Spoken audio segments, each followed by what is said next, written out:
Hello, everyone. I am here with Leela Mata, my mother. She's been, for the last 3 years, living with cancer. She was first diagnosed with lung cancer, and then about a year later, it had gone to the brain. So her memory has been affected a little bit, and she's been wanting to get back to teaching.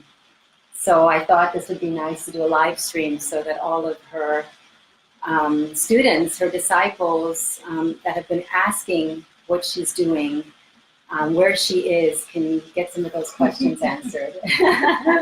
She feels most alive when she's interacting with all of you, and it gives her energy. And so we're here for you to ask all those questions. Okay, we have, hello everyone. Hi Manuela, Pamela, Daria, Catherine, Charlotte, nice to see all of you. I'm so glad you guys made it.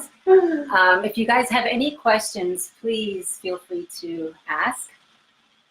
Let's see here. Okay. Well, why don't you talk a little bit about maybe growing up in the ashram, and if you have any memory of that. We laugh a lot because a lot of her memory went away, but when we think about meditation and yoga, it starts coming back. But it's kind of nice not to have memory, right? You don't have all that baggage. It's absolutely, it's something to experience.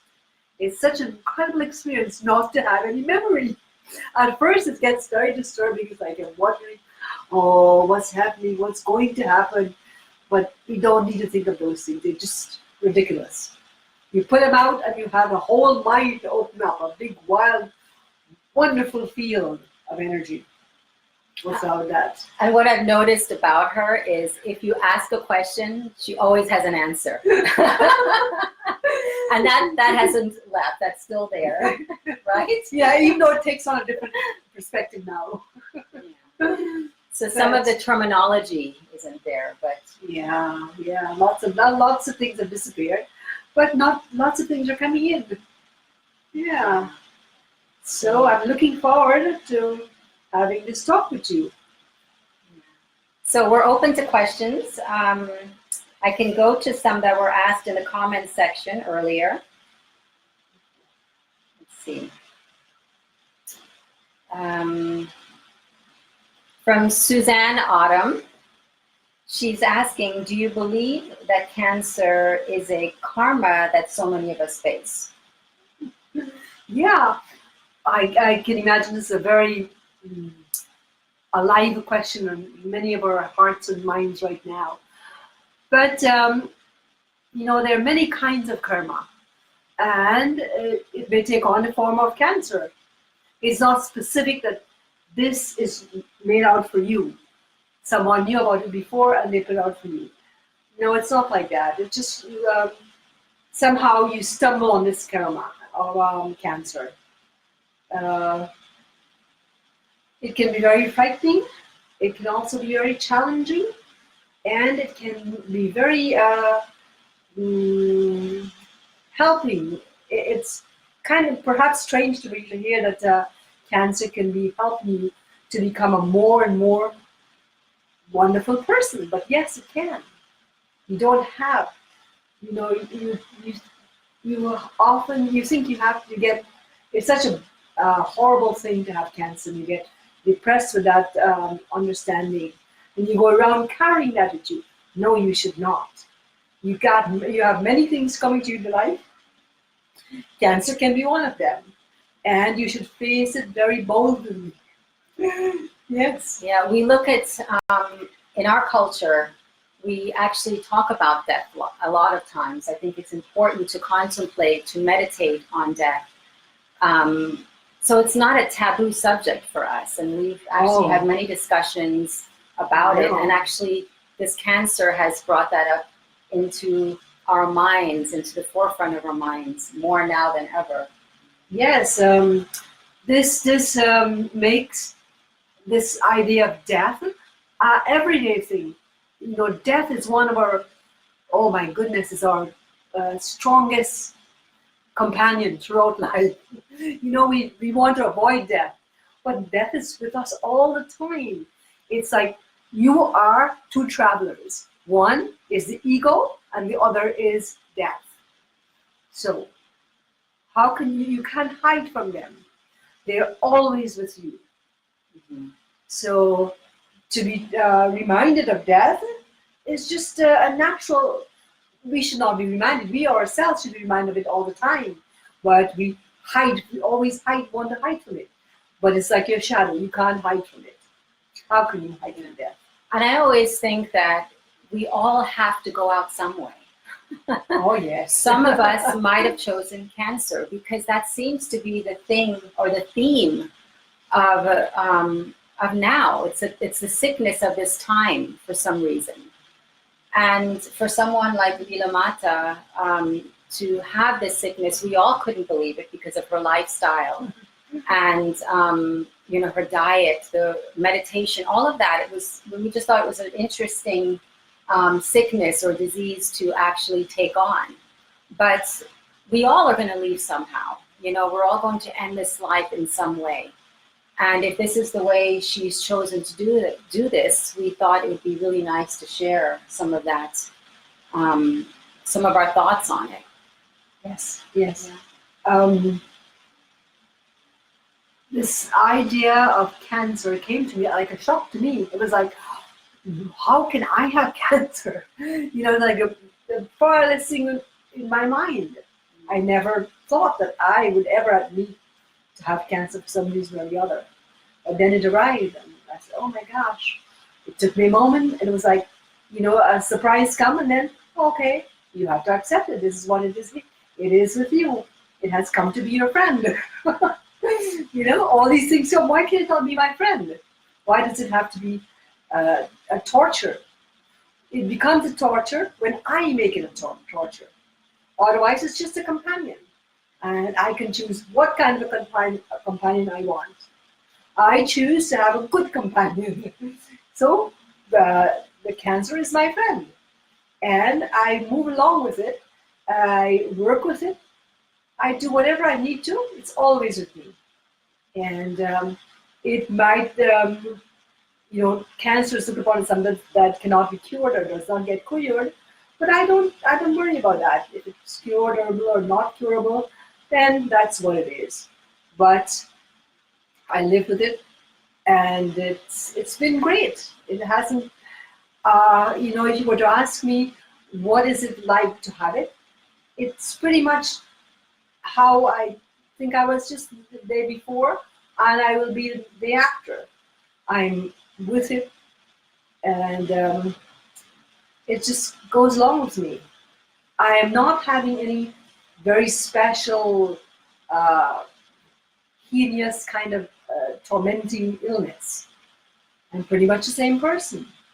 But I feel that has a lot to do with the way I look at it.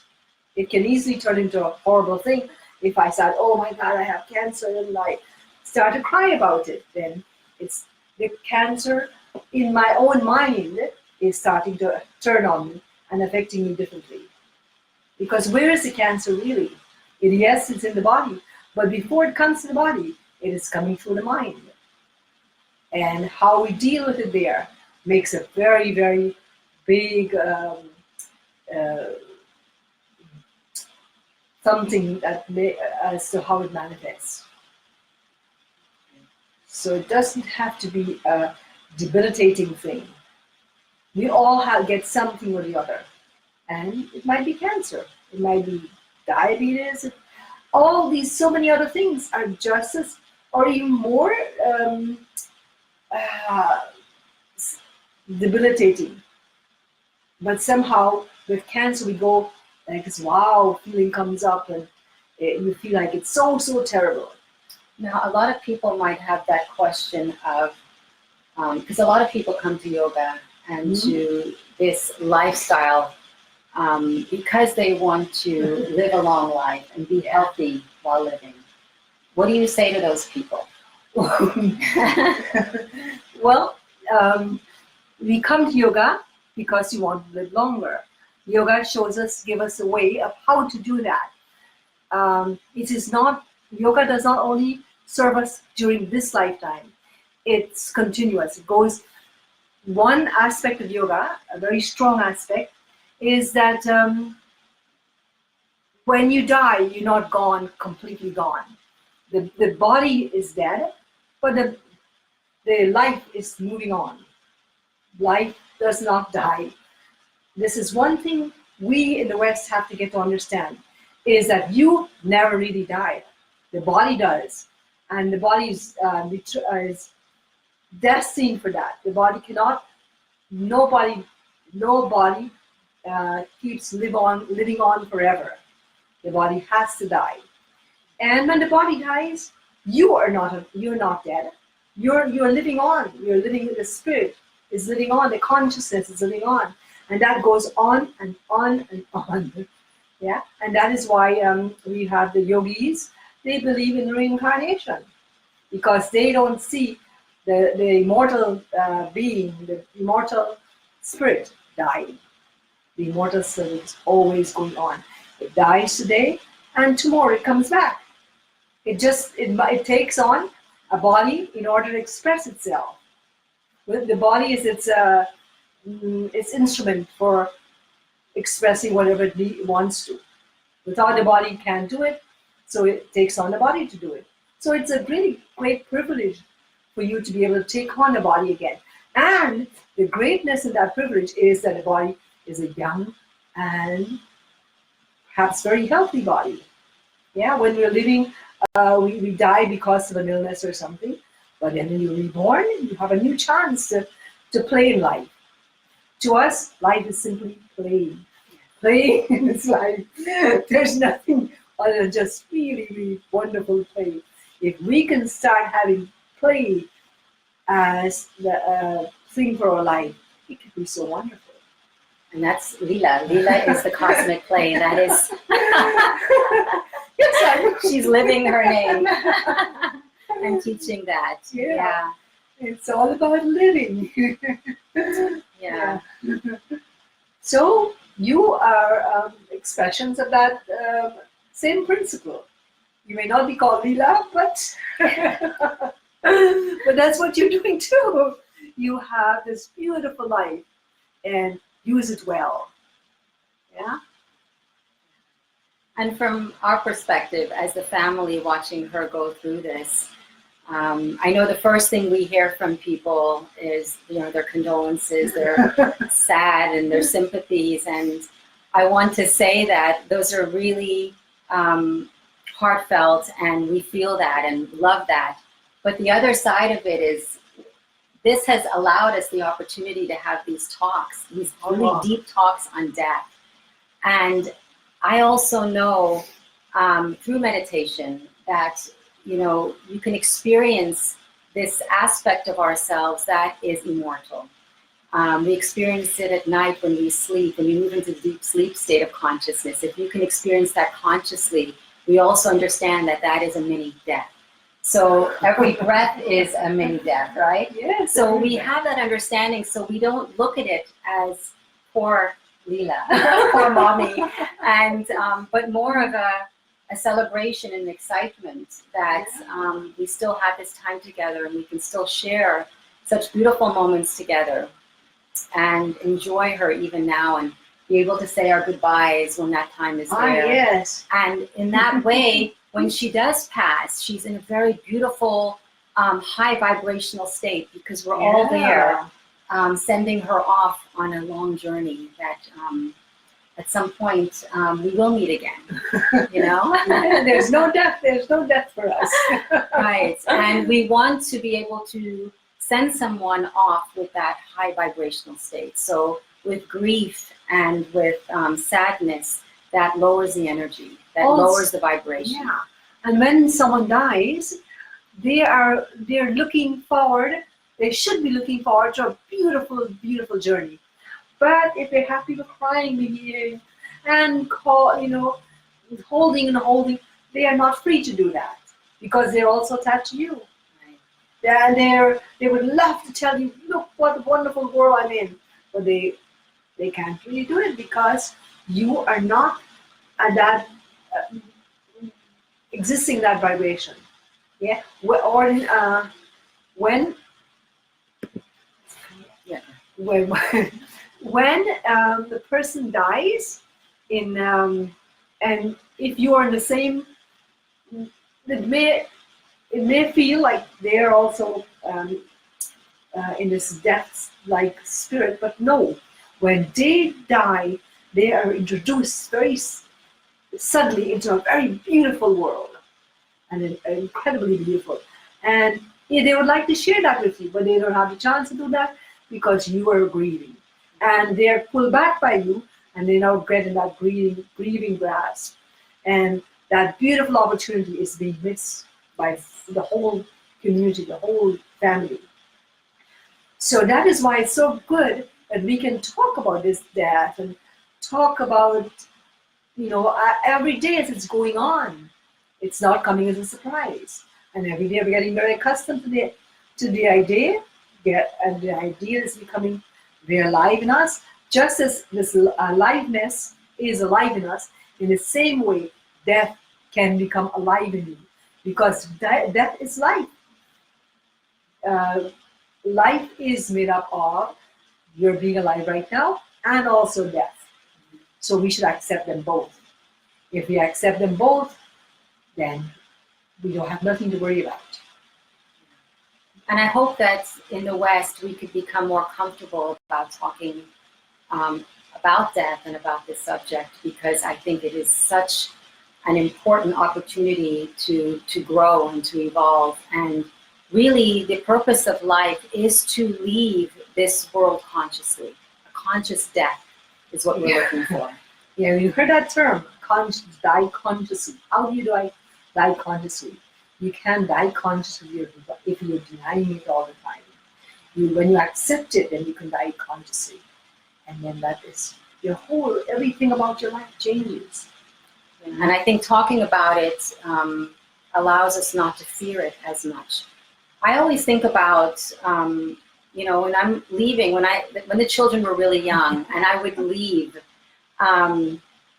sometimes they would miss me, they would cry and ask when I'm coming back. And of course, then the journey that I was about to take is not as sweet. Yes, because I'm missing them and I'm thinking about them and wondering how they're doing. And in the same way, when we're sending my mother off or anyone off, if you send them off with joy and with celebration, they are able to leave in such a beautiful, joyous, high vibrational state, which allows them to leave from the higher chakric centers and move into the realms of heavens and lokas are like with Krishna, the Vaikuntha realms. And it doesn't weigh them down and make them come back to visit us and to see how we're doing.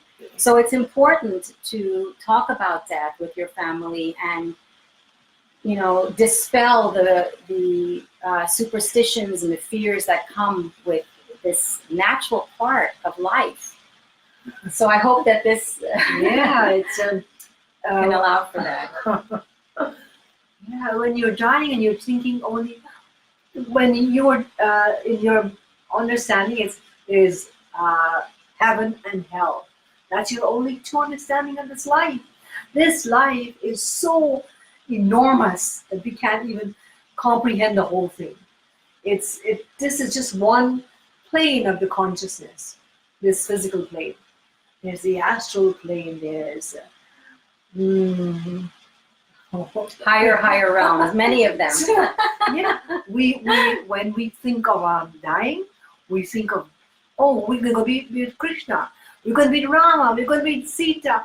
All these wonderful images come into our mind. Our hearts become overflowing with joy. And that is how it should be. So life then progresses from one happiness to another happiness to a higher happiness, higher happiness, going on and on. There's no reason for us. When we understand life in that way, then we don't see, there's no place for this unhappiness. There's always being afraid. Why should we be afraid? Yeah, this world is wonderful. It's made, it's given to you. so many things you can be discovering instead. But when we think only of the negativity, all that we're discovering is, no, we're not discovering, we're starting to sink more and more into the negativity. There's no rising up. But when we can allow ourselves, relieve ourselves of that negativity, and we go into that positive state, in that positive consciousness, the whole thing changes. Good. Let's do another question. This is again from Suzanne Autumn. She asks, do you believe that there comes a time when it is okay to surrender, which means stop treatments for cancer and let the body drop off because it is complete in this incarnation? Yes, the body is in this incarnation, but it doesn't.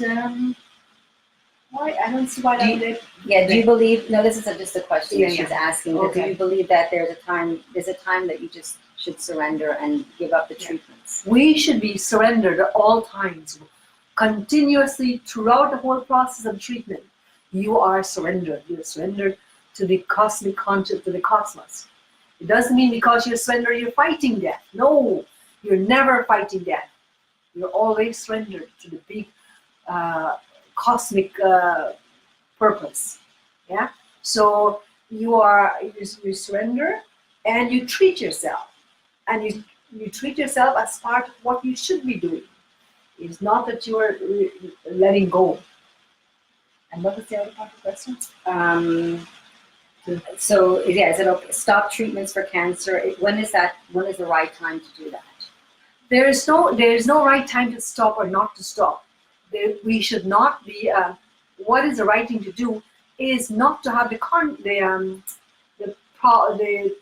probing, the restlessness, the fear of death during your whole treatment. Treat yourself completely as well as you know, in the best way you know, to become cured, to become well. But at the same time, you remain surrendered to the process. If you die, it's okay. Death is always there all the time. So if you die, you surrender to it. So then there is no need for this aching in the heart. Yeah, you're always more in a surrendered place. There's no things you're surrendered to death. Whether you're surrendered to death or not, you die. You could die screaming and yelling and fighting death, but if you're to die, you're going to die. Yeah, you come in this world for a certain time and a certain karmic pattern that you're going to be going through. And you go through that, and when it's finished, it's time for you to leave. And it's a great thing to you to leave, because you're now going to be getting a doorway into a new possibility, a new life. Yeah, whole new role of opportunities for that life. So death is not something you try to avoid death. You can't avoid death. You can work. You work to make yourself feel better. That is natural. It's not fighting death. Yeah, you know that death is there, and we're going together. When it's time for me to leave with you, I will leave with you. That is inevitable. When it's not, and I cannot leave too, I must travel along. If I were to commit suicide, that's an injustice to myself and to every part of nature around me. So to just move along with death is as important as an idea as anything else. We're not fighting death. And even if you fight death, you're only fighting yourself. Nicely said, yeah. And I like that idea of surrender. You're always surrendered to the process, Yes. whatever it is. And if you choose to go along with treatments and take, if it's chemotherapy or what is it, the other therapies that you have, natural therapies, you can. I think it's an individual. Whatever you feel is necessary for yourself. but always with that nature or that attitude of surrender. With whatever happens and is meant to happen is okay. And it doesn't mean that you're surrendering to death, or you're surrendering to not being treated well or being treated badly. None of that. It's you're surrendered. You're surrendered to being in this place and to being in the process. And the process goes on. And you are following it. You're involved in it. And you do behaving the best way you can, the best you know how to be in it. So it can be a good And then the question, just when is it a good time to stop treatment for cancer? well, it's not necessary to stop. What we're stopping is this attitude. Yeah, you're doing the treatments, you're not doing the treatment, but the attitude that you are doing, you're treating this cancer. The cancer has to go away. No, the cancer is there, it has its life. You are there, you have your life. And you will continue together. And depending upon the kind of way you're looking at it, the way you are seeing it, that is how it's affecting you. That's how it's relating back to you. I have cancer, and I'm pretty I think I'm ordinary. I'm just going along with life. I mean, things are just happening, and I'm going along with it. I don't know, what would my fighting against the cancer do? I'm treating it. I'm getting a pill each night, and that's treating the cancer. It's okay. Yes, you treat the cancer, and I'm not going to stop treating the cancer unless there's some other thing that's indicating I should stop. I keep on taking that medicine, and when I die, the time is ready, and I'm ready to go. I'm treating it. I'm taking care. I have this life, and the life also depends on good care from me. If I don't take care of it, it's not going to be there for a long time. So to take care of this life is one of my responsibilities in this existence. Yeah, I have a responsibility. And if I take care of it well, then I'm really nurturing myself. And sometimes we come for a certain, in this incarnation, it has a certain period of time that you're going to, in this incarnation, you should live, say, 100 years. Say, okay, great, that's wonderful. So you are cultivating yourself in that attitude. I'm living 100 years, and everything's going to go well for this 100 years, living like that. Now when you my memory thing is it's going on. I'm fighting with it all the time. I'm talking to you, but yes, this your what is that? Yeah, I think that taking something like chemotherapy or a drug, as long as it's not inhibiting your natural expression, is okay. I mean, after all, these drugs and these therapies are made by human beings. They're here for us. Yes. It's made by human beings, and it's made by the intelligence that comes from that higher space. And we should, sometimes we get carried away. When I say we, I mean could be the pharmaceutical company or the doctors or some being. They get carried away with they're taking care of everything, and they're going to make this happen, or they have to make their money, they have to fill their pockets. All those things go and they cause things to go here and there. But if you stay stable in your consciousness and you work towards cultivating your life, that will have a very big impact, because what you're thinking has a great way of making itself established, making itself known. Not that it's speaking out to other people, but it is establishing itself in you. And that you start to become a different person. People start to see you differently. And when they see you differently, things are starting to happen different all around you. And sometimes people do need something external to feel that they are, to help them get better. They have that belief that something, maybe it's a medical science, that certain doctors, they have the belief in them. So therefore, if they give them something, it helps the body to heal. And in that belief itself is healing. Yeah, it's a power. So if that's the case, then take the drug, as long as it's not inhibiting or suppressing your natural state of consciousness or your natural state to express itself. I think that's the key, because you don't want to pass away drug-induced, in an altered state of consciousness, because your vibrational state then becomes very low, very tamasic. And that is not what we want. We want to live in a very high state of consciousness.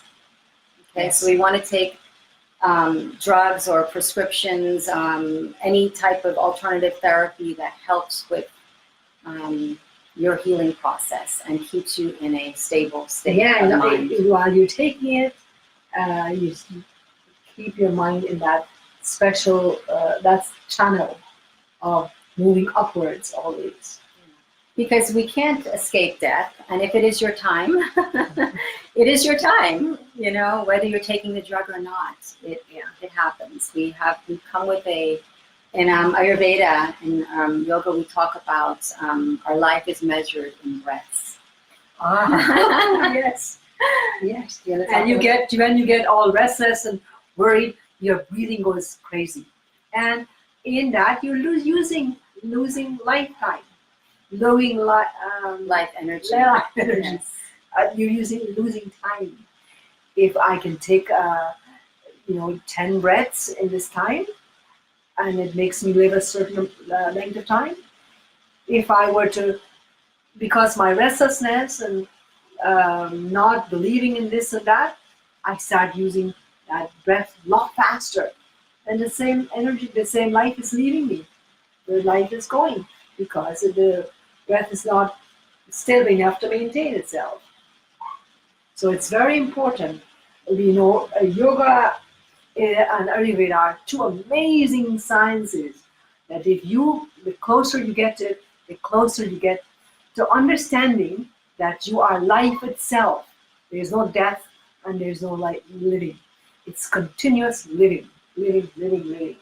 And yoga and Ayurveda will not exempt you from experiencing your prarabdha karma, the karma that you've come here to exhaust. That happens whether you're living a very healthy lifestyle. So that is also something to take note of, because most people will think that if we're living this lifestyle, how is it possible for someone to not be able to get rid of cancer when it does happen to you? But if it's your karma, it's something that has to be moved through. It has to be exhausted.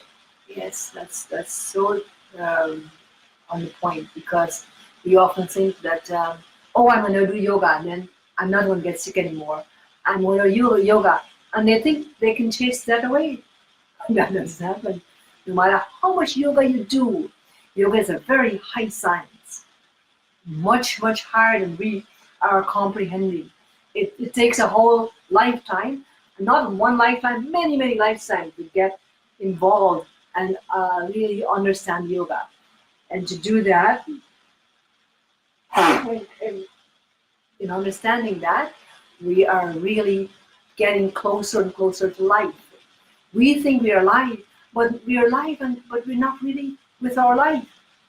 Our life is one thing. Our life is a far away, and we're standing here, and where's my life? I'm not feeling alive. Why are you not feeling alive? Because you're not with your life. Yeah, you're in one place, and life is another place. You're drifting apart all over the place. And yoga is not really about extending the life of the body. It's about getting in touch with your immortal nature. Yeah. And that's how you live forever. That's what it's all about. So if it's time for the body to die, then you let it pass, because you have that understanding that experience that you are not the body. Yeah, And that is what yoga allows for. your body is your tool. It's something you take to take you through this time. I have to come back to life because I need to experience more things. The body gives you the opportunity to experience things, to grow through things, to understand more about life. And that is what the body allows you to do. So you have this great gift of taking on a body. You take the body on and you move through life. You learn a lot more, and then in the next life you know so much more. The time comes when we're not just taking on a body, anybody here and there. You know what you're taking on. You know the body you're taking on. You know all of that when you reach that level. And you're able to live with that very beautifully because you say, okay, it's as if I really understand and realize this body is my tool. So I'm using this body very well as a tool. Yeah, as you are now, your body is, my body is me. I can't think of anything other than this body is me. But no, that's a very limited, very, very small way of looking at it. Your body is the vehicle. It's your tool to allow you to express and to learn more about yourself. So when you die, you take on another body and you practice. If you're following yoga, it's beautiful because you understand what you're doing. It's not a guessing. You know that you're living through this very dynamic, very involved kind of play with yourself and the world. And that takes on a really beautiful way of moving along with you. And this wisdom that you gain from practicing yoga stays with you from lifetime to lifetime. That you do not lose. You might lose your memories.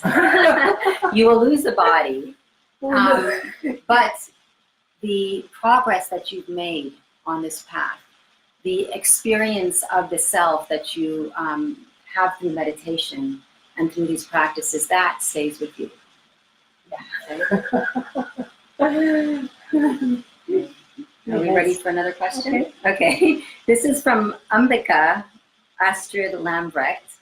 She asks, which yoga path has been the most helpful on your journey with cancer? Oh. Well, it's for me, yoga is a big whole thing. They're all different paths, different like karma yoga, bhakti yoga, jnana yoga, that it goes on. But it doesn't have to be that. It's the best thing to do is to have yoga as a whole complex thing that you're going on. So that means your actions, which would normally pointing to the karma yoga, would be yoga for you. Your thinking, jnana yoga, would be yoga for you. Your bhakti, which is love, would be yoga for you. All these things are very important part of our life. We cannot, if we live without love, our life is how would you see that life without love? If your life is without karma, without actions, what you be living a useless life. Yeah, without jnana, my goodness, without thinking, without getting your head in that beautiful upper way, upper thought process. If that is missing, you're living, like a very classic life. And so we don't want to be like that. We want to be having all those tools as part of our being. And like with them, we are able to move on nicely. If I have to look at you and answer this question, yes. I would have to say that if I had to choose one of the paths of yoga, I would say bhakti yoga has been your friend on this journey. Because bhakti yoga asks for surrender. And it allows her to, you listen to your chants and your music that really brings you into that high vibrational state. So I would say that that is the one that is the most helpful with cancer, because if you have a bad day and you're laying in bed, you can always listen to chants and listen to devotional music and even do the puja in your head, right? Yeah, it's a very simple, actually, like we can see that as a simple path. Yeah. You just look at everything around you, the medicine even, as God. Yes. This is bhakti. This is devotion. It's just seeing the Divine Mother in everything, God in everything. So I think that is one, and probably the easiest one for people to make friends with during an illness. It also calls for surrender, for faith. And I think this is very important at a time like this. And not to say that you're by practicing that, you're negating the other yogas. The yogas are all dependent on each other. It just happens that this one becomes like the spine, the strong aspect in you, that your nature is leading that way. So you follow it in that attitude, and everything else comes into it. Yeah, your knowledge, your actions, they all follow your love. Yeah. And of course, for everyone, it'll be different. You know, some people are more about mind, you know, so they might read more and study more Advaita Vedanta, maybe, just understanding the oneness with everything, but having more the intellectual understanding of it. But you take on the one that's close to you, to understand every day, that it's, you know, like in your everyday life, love seems like, you know, very strong, very understandable, and easy to follow. You pick it up and you start following it, and then from that love, knowledge will start to open up for you, because from love, all the understanding about our relationship comes into play. So it's all coming together. So when you just choose one that speaks to you most, that seems to be, oh, I understand this. This is, I know this. I can do this. Another you can or you know or not, it's there with you. Yes. Okay. So she's also asking. This is also from Ambika. What mantra is the most useful for you on this journey with cancer? Oh, you know, there's no specific mantra on the whole. A mantra is to remember God, to remember that high vibration that you are. So whatever way you can get to that mantra is your best way. But it's very interesting that we like to have, we have many different mantras relating to different specific a mantra relating to cancer, relating to this or relating to that. It's a natural thing. It helps us to bring us more into a state of focus, because when we can become more particular about something, say this is a medicine for this, then we pay more attention to it. We say, well, no, this is a specific medicine. The same way, this is a specific mantra. Mantra is a medicine, yeah. So it becomes more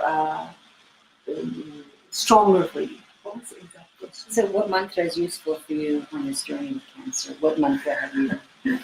Well, for personally me, there is no specific mantra. My mantra is always God in whatever form. And as a Hindu, we grew up in all these chants and all these mantras. You know, the way you listen to songs and the music here is the way we listen to mantras. They're everyday language for us. So like that, in that way, mantras are always happening, coming, happening. My head is always full of mantras. So there's never a need for a specific mantra for me. But a specific thing I'd like to, to follow if I had to, would be the Divine Mother. The Divine Mother is who is giving us this whole opportunity, this whole physical experience is that of the Divine Mother. The Divine Mother, when we really understand her and we get into that mantra that will be good through her, it can be like Om Aim Saraswati Namaha, Om Shri Lakshmi Namaha. Mantras like those, they bring us closer and closer to that divine power, feminine power. And that divine feminine power starts awakening us Shakti. There's this this power, this this Shakti is you're getting closer and closer to the power, and then that power starts to reveal its specific power to you. Yeah, there's the Shakti, and then there's the Kundalini. Kundalini starts to awaken, and then the Kundalini awakening, that is a very, very special upward movement. Yeah, I also, in our culture, when we're very young, we're initiated into a mantra. And if you have the chance to meet a guru, maybe my mother has initiated you already into a mantra, that is the mantra that you keep close to you. Because when you continue to repeat it, it gives it power. And it's building. It's yes. And it's also a lifeline. If you ever feel fear, or any emotion that is tamasic or low vibrational, saying the mantra in itself raises your vibration. And it's, I use my mantra, I've had it since the age of 4. And it's the one that I've given so much power to that even in my dreams, if I'm ever in trouble, I repeat the mantra and Lord Vishnu appears and saves me. That's how powerful it has become for me. But in the same way, if you have that type of mantra, don't divert from it. Keep with that mantra. And that will be your lifeline to help take you out of this incarnation when it is time. The mantra is moving to the divine, and it doesn't matter what name it is. Just have the power, have the faith, and hold on to this my mantra. That's wonderful. Yeah. Okay, I've got some other questions here. I'm going to try to go back and look at them.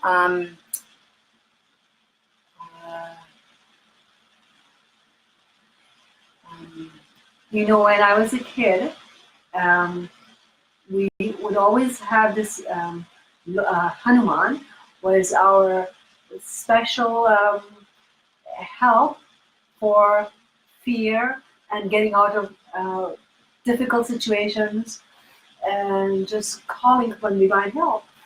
And so when we will go to school at night to learn my spiritual studies, and when we're coming back, it's nighttime, it's dark. We have to pass through a burial space, and that's when we get really scared. You said, you think, this, jumbies or something are coming after you. But then this mantra of Hanuman comes to your mind. And you've been learning, as a child, you spend you're all chanting to Hanuman. And that comes Jai Hanuman, Jai Hanuman. And everything, fear goes away. Jumbies means spirits or demons. Yeah. In case you don't know what that is. That's the Guyanese term. Yeah, we have so many of these things in the Vedic culture. So many little things that the kids are learning and the kids are practicing, and it's all fun. Fun that grows up beautifully into blossoming wonderful powers. So Kathleen asks, how about the Ganesha Sharanam? Sharanam Ganesha. Yeah? Yeah. Well, it's like in the Ganesha Sharanam, we're remembering strongly the Lord Ganesha. Yeah? And that Ganesha is kind of the flow of the Ganesha mantra, the Ganesha power, which just starts flowing over you, bathing you. And so that it becomes very powerful. And you start to, when you practice, when you repeat these words, they start to become alive in you. They are alive in you, right inside of you.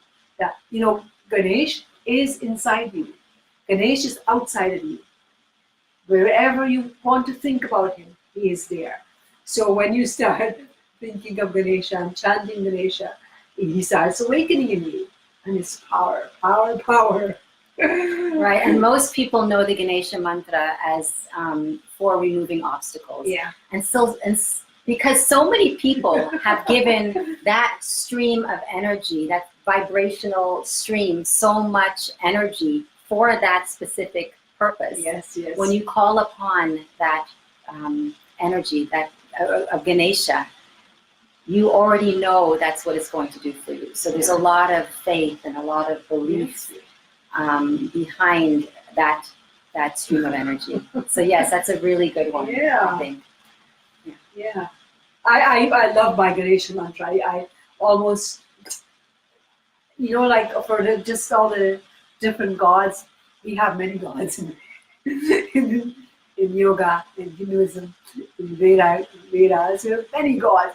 As many gods as there are, that's how many, or as many people as we have, how many gods we have. You have the opportunity to have as many gods as you want. Go ahead, splurge in them. So, yes, I was going to tell you something. No, I don't know. Let's see if there's any other questions. Oh gosh, my memory is not holding on too well. Oh, it's doing fine. Mom. It's doing fine. I'm not able to go back, but I noticed there were a lot of other questions. Can you please type them again if we haven't answered? Someone, I think, had said something about negative thoughts that enter your mind, how to combat that. Wow, so negative thoughts are so, yes, they are powerful. Anyone who said negative, but yes, thoughts are very negative because thoughts come from your deepest self. That thought is coming, it's coming in, and then the first way it expresses itself is through a thought, then it takes on the words, and then it starts to play in this world. So thoughts are very, very powerful. When they're negative, if you're having a negative thought, it means you have a negative thought outside of yourself coming into you and manifesting. Yeah? So there's something you have to do to get that negative thought not to enter into you. Yeah, and that is where all our different sadhana comes in, especially mantra repetition. Because when you are repeating a mantra, you're not allowing an open space left there for a negative or any other thought coming in. So it's important. If you don't have, immediate things that you're thinking about or so, let your mind be taking on the mantra. Let the mantra take over you. Many things we're thinking are really unimportant things. When you think about yourself, how many millions of thoughts you might be having in a day. And when you sit down and you're going to bed, you think, what did you do today? Not a single important thing is really there. Yeah, it's the same old thoughts going over and on and on and on. It's not important. So if we can replace that space with beautiful, positive thoughts, can you imagine what those thoughts are going into? They're going into really powerful things. Yeah, and so this is how we displace negative thoughts. In the same way, negative thoughts grow. They enter into you, and this negative power starts to build, and that is the most destructive thing you can be doing to yourself, is giving yourself negative thoughts, because you are building, you're destructing all the positive things that can be going on in you. So negative thoughts should not be entertained.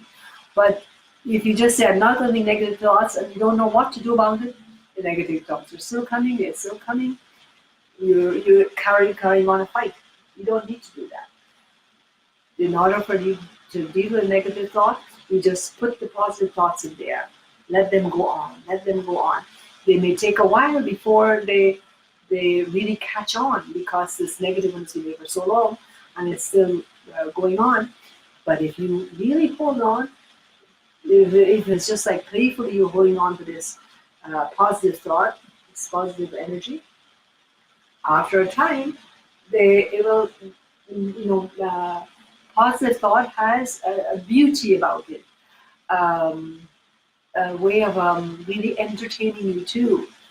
When that entertainment takes over, the negativity falls away, and you're now in a new space. So let's entertain that. Let's work with that more, and that can really give our life a whole new way. Yeah, for me, negative thoughts occur when either there's something that really needs to be looked at, and in that case, look at the thought head on. I say inquire into the thought as to see how real that thought really is. And eventually what will happen is you just look at the thought, you become a witness to the thought. And eventually, as you start to question the thought, it starts to dissolve, it dissipates like mist. Yes, and if that doesn't work, start to do an action. Get up and do something. Because in that way, you move outside the mind, become really present in the body. Start to really ground yourself in the body, even if it's just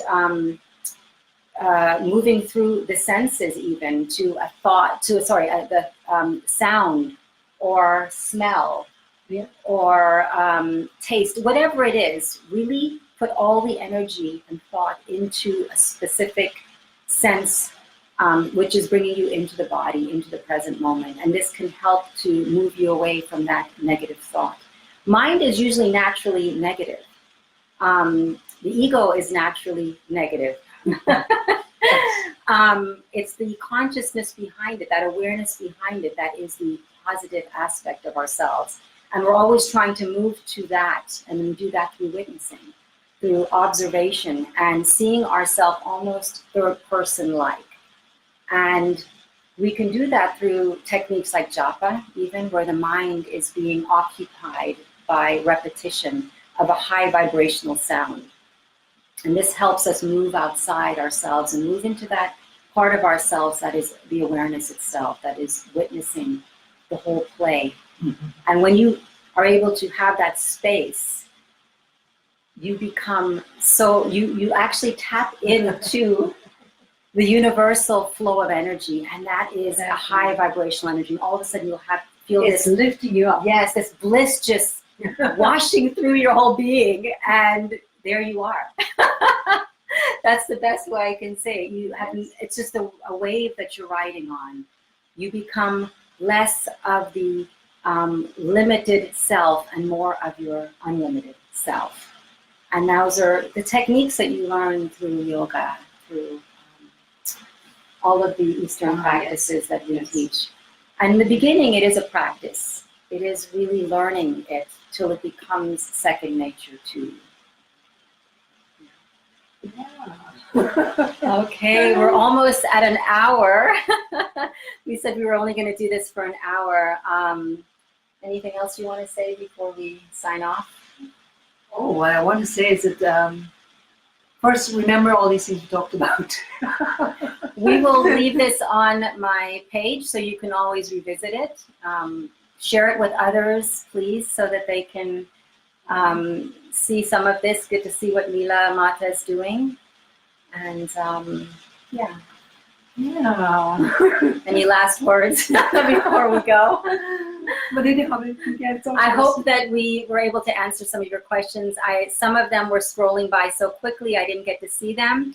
I will share them with Leela after this broadcast, and we'll try to answer as many as we can in the comment section. Okay? Yeah. And maybe we'll get to do this again sometime. My mother's with me in Atlanta right now, but she's heading home to Florida in 4 days. Yeah. So, Wow.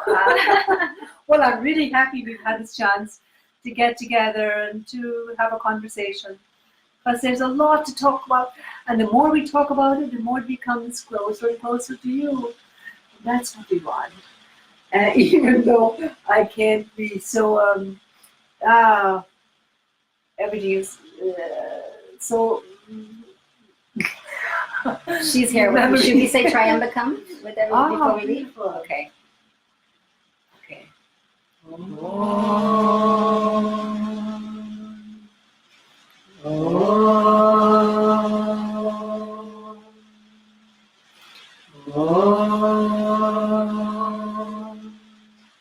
Triambakam yajamahe sugandhim pushtivardanam urvarkamila bandhanam mrityoramukshiramaamritat.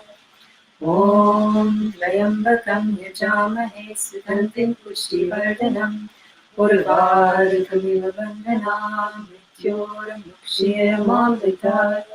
Om Triambakam yajamahe sugandhim pushtivardanam urvarkamila bandhanam mrityoramukshiramaamritat.